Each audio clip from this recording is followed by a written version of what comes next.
प्रणिवेश रमणीय दर्शनम मंदहासरुचिराननम्बुजं पूजितं सुरनरोत्तमैर्मुदा धर्मनंदनमहं विचिन्तये।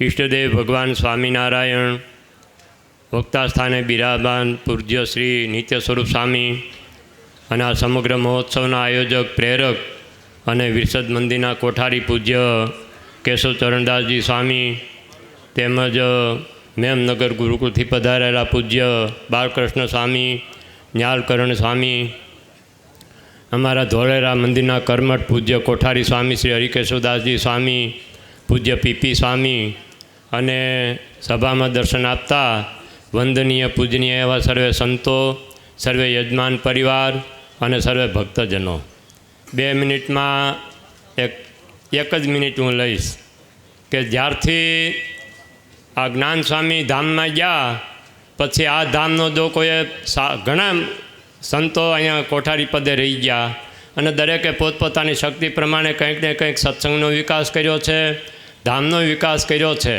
પણ આ કેશવચરણ સ્વામી એમનું જે શિષ્ય મંડળ એમણે જે વિકાસ કર્યો અત્યાર સુધી કોઈએ આ ધામનો એવો વિકાસ કર્યો નથી. એમનું જે શિષ્ય મંડળ છે ખૂબ જ કર્મઠ છે, નાના સંતો છે પણ બહુ જ ગુણિયલ છે. સ્વામિનારાયણ ભગવાને વચનામૃતની અંદર નાના નાના સંતોને મહારાજે આજ્ઞા કરી કે તમે પ્રશ્ન પૂછો. ત્યારે નાના નિર્મળાનંદ સ્વામીને મહારાજે પ્રશ્ન પૂછ્યો અને બહુ સુંદર જવાબ આપ્યો. ત્યારે સ્વામિનારાયણ ભગવાને એમની પ્રશંસા કરી. સ્વામિનારાયણ ભગવાન કહે કે ઉંમરમાં બહુ નાના છે પણ બહુ સારી દિશ ઉપર વર્તે છે.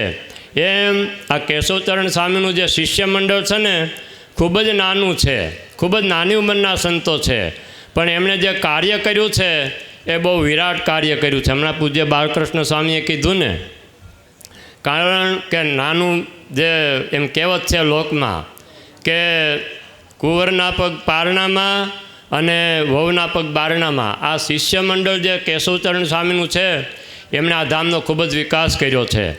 અમારા ગુરુ જ્યારે અહીંયા કોઠારી પદે હતા ત્યારે જ્ઞાન સ્વામીને બરાબર 10 વર્ષ પૂરા થયા હતા ધામમાં ગયા એને.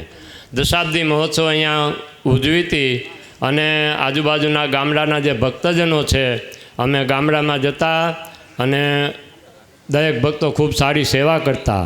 પણ આ જે કેશવચરણ સ્વામી અમને એમનું જે સંત મંડળ છે એમને હું લાખો લાખ ધન્યવાદ આપું છું, લાખો લાખ અભિનંદન કરું છું કે એમણે આ ધામને ખરેખર ખૂબ વિકાસ કર્યો છે. ખાલી ધામનો જ નહીં, આજુબાજુના ગામડામાં ખૂબ જ સત્સંગનો પણ વિકાસ કર્યો છે. સત્સંગનો વિકાસ થાય તો જ ધામનો વિકાસ થાય. જ્યાં સત્સંગનો વિકાસ ના હોય તો ક્યારેય ધામનો વિકાસ થતો નથી. એટલે આ સંતોએ 2 કામો કર્યા છે. માટે આ સંતોના ચરણમાં વંદન કરી અને હું મારી વાણીને વિરામ આપું.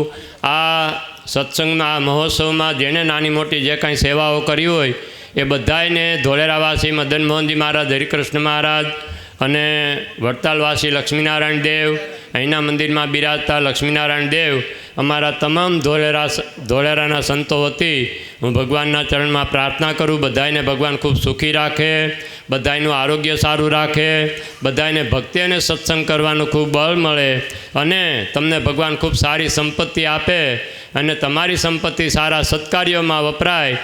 અમારા ધોળેરાના તમામ સંતો વતી ભગવાનના ચરણમાં પ્રાર્થના કરી અને હું વિરમું છું.